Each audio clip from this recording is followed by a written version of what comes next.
Hello and welcome back to Between Dollars and Dreams with the TFT team. I'm your co-host David, and I'm here today with Laura Van Dett, who's a realtor in the Hamilton area.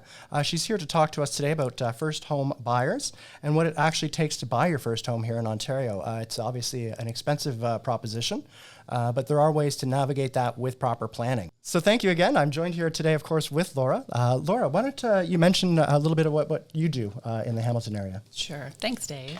Again, I'm Laura. I live and work in Hamilton. I originally came from Sault Ste. Marie, then Toronto, and then moved out to Hamilton.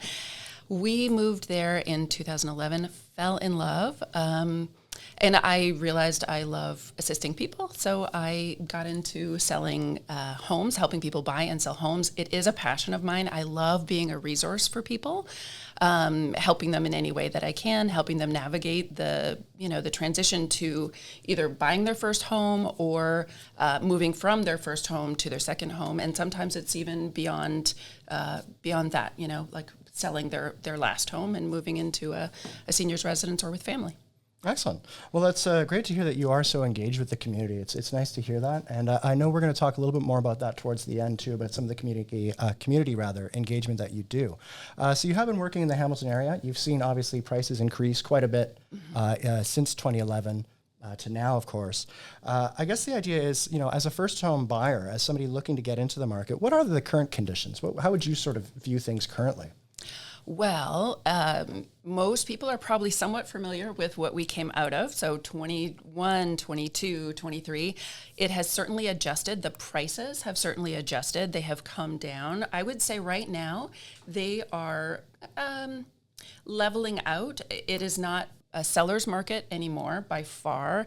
I would say it is certainly more of a buyer's market. So as a first-time home buyer, you get a lot of bang for the dollar, the budget that you have, and you get a really good home. You can purchase a really good home for the amount that you have to purchase with. Well, that's good to hear for certainly people like me. And I guess for people that are already in the market, if the prices are down a little bit and they're getting a little bit less for their house, that also means that, I guess, translating that over, you're also buying that new house for a little bit less. So you're not necessarily losing money, but it's a great time to get in. Absolutely. Absolutely. Okay. Well, that's again, very good for me. So I'm hoping to take advantage of that very soon. So thanks for that input. And now that we know sort of, I guess, pricing has gone down, how are those prices sort of determined to begin with? Oh, that's a really good question because I find right now when we've come out of a market where people have really overpaid they paid what the value was at the time, but the values have come down. Sellers still really think that their houses are worth more than they are. So it is sometimes a little bit of a process for home sellers to realize their home isn't worth what they expect. And for buyers to understand that process as well, of negotiating in order to purchase a property for its value versus what the seller is expecting. And sometimes it means that you lose a few offers. You put a few offers on homes. The sellers aren't ready to, acknowledge or accept the amount that the market will bear. So sometimes that's just part of the process for a first-time home buyer or any buyer really in the market right now. Yeah, that's very insightful. I mean, I guess it obviously hurts whenever any investment you've made goes down in value, and a home is the biggest investment most Canadians do make. Absolutely. So that's a bitter pill to swallow. But you bring up an interesting point as well. So the price isn't necessarily firm. You can negotiate that price. Absolutely. So that's a process I guess you do with realtor to realtor? Yeah. So a little bit about that process.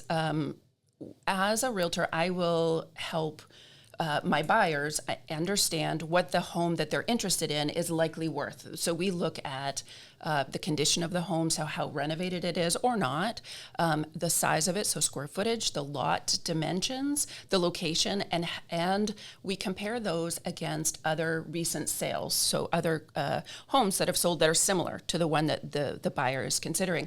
And we help them see what the value is, and then from there they choose. The buyers will decide, I'm willing to pay this.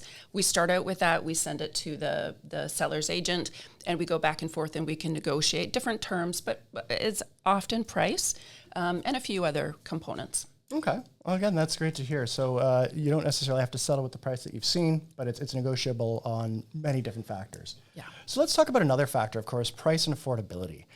In the GTA, it's really expensive here still. The prices have gone down a little bit, but not nearly as much. So I know you're from the Hamilton area. Could you recommend maybe more affordable homes, like sub $1 million prices? Yes. So I would say Hamilton is a great spot if that works well with your situation. There's also St. Catharines, Fonthill, sort of that whole pocket near Niagara. I've helped a number of people move to Port Colborne, London. So those are all certainly more affordable price points for a first-time buyer. And there's industry there. There's so much that if you have either a flexible employer and you can work from home, or if you can find employment in those cities, that's certainly a viable option. Okay, that's awesome. So like if you can't necessarily afford a full home in the city and can only afford a condo, maybe you take that same value outside of the city. It can actually get that little yard for spot to play in. Absolutely. Okay, well, that's great information. Thank you so much for your time here, Laura. And we do have a little bit more to talk about. Again, that community engagement piece. I know you are very much engaged in the community. You've been doing a community garage sale that you've been running for several years now. Yeah. That's down in the Hamilton area as well. Why don't you talk a little bit more of that? That's coming up. Sure. Thank you so much, Dave. So one of the things I've already mentioned is I love and I'm passionate about building community.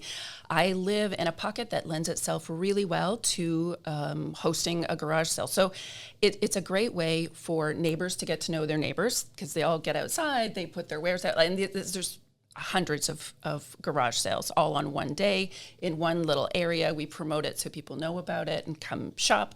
It's a great way to redistribute the items that you're no longer using and that have still purpose and can be used by somebody else.